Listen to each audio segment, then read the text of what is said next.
Alright, so Monsters at Work, episode 9. This is the last episode before we get to episode 10, which is the finale of the show. Or not finale, but finale of the season. We have an episode where Tyler tries to be a better myther because he's not going to be a jokester, which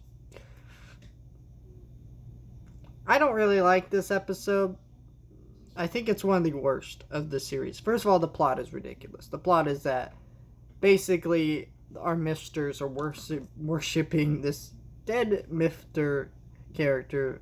Dave, I think was his name. And Tyler loses his hair, which is the only living remnant that they have of this character. And he has to go get it back. That's the plot. It's a very loose plot, and it's not very interesting. It's very boring. A lot of the comedy here was actually pretty good, better than usual, but it was like, because that story was so uninteresting, I just was not engaged in this episode at all. And I kind of hate what they're doing with Tyler here.